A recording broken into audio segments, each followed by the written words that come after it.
we're joined by someone you don't see too often. He is not only the co-executive producer of Sesame Street, he's an 8-time Daytime Emmy winner, and he's the man behind, next to and often under Elmo. Please welcome Kevin Clash!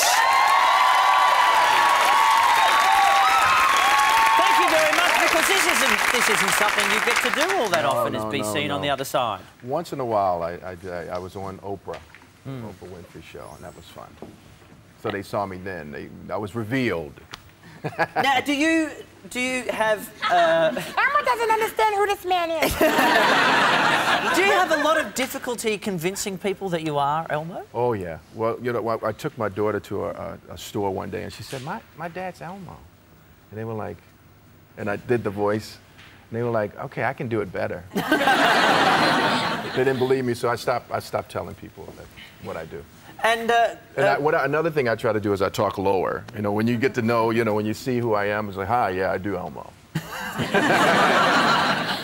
Just to make the mystique a little bit better. Now, you must find that even in this situation, like, I can't help but look, when Elmo looks at me, I have to look him back in the eye. Do you find that... Because Elmo's cuter and handsomer.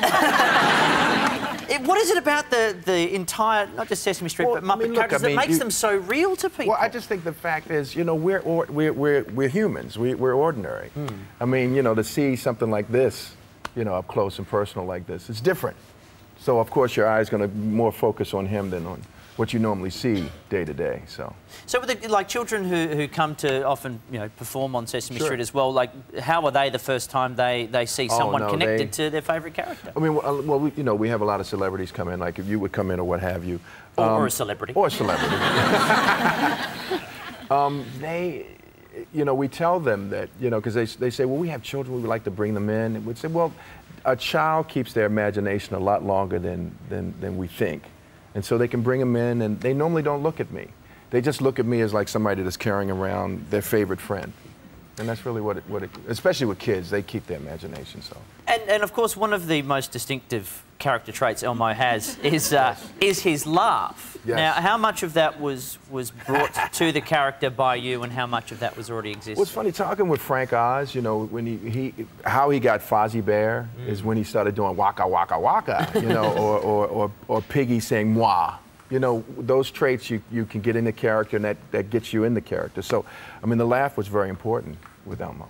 So it was, I hear initially it wasn't something that people warmed to straight away. Well, one of the producers at the time, she took me out to lunch and said, you know, he's cute, but he just laughs too much.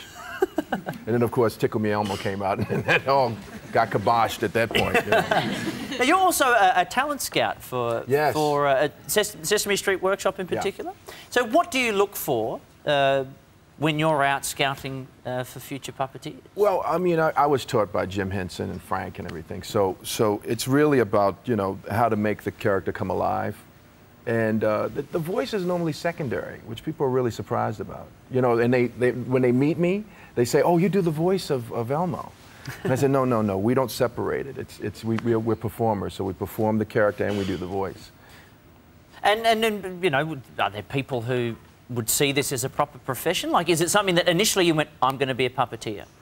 Yeah, you know, actually I did. I was either going to do animation with Disney or be a puppeteer. Because I grew up watching Sesame Street and Kukla, Fran, and Ollie, which was a children's program that was on in the States. And I always wanted to do it, always did. And my mom and dad, they knew that they really supported me. My mom sewed a lot, so she helped me sew on the sewing machine when I was young. And you know, I got teased in school, you know, you sleep with puppets, blah, blah, blah, blah, blah.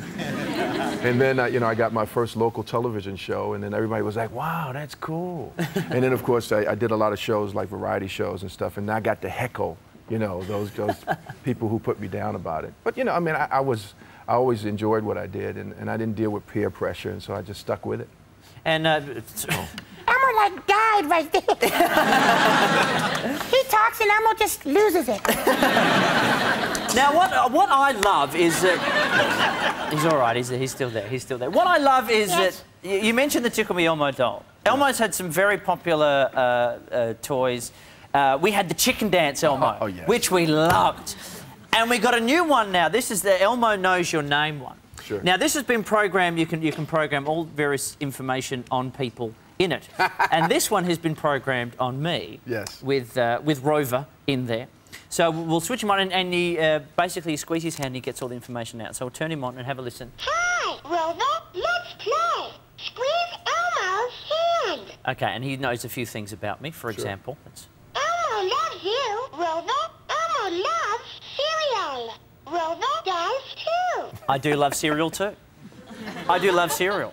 Got like your Wheat Bix? Yeah, Wheat Bix in the morning. Oh, really? Yeah, I'm a bandit for it.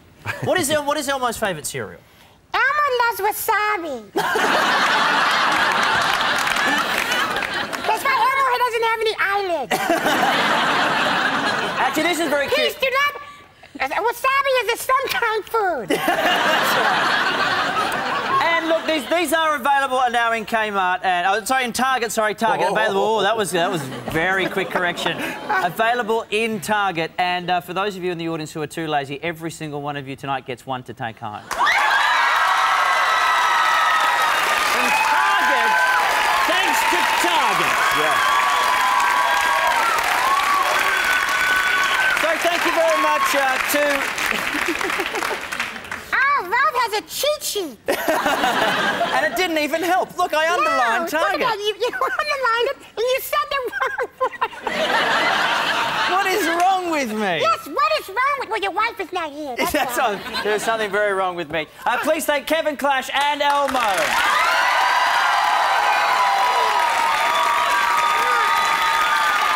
Blushing.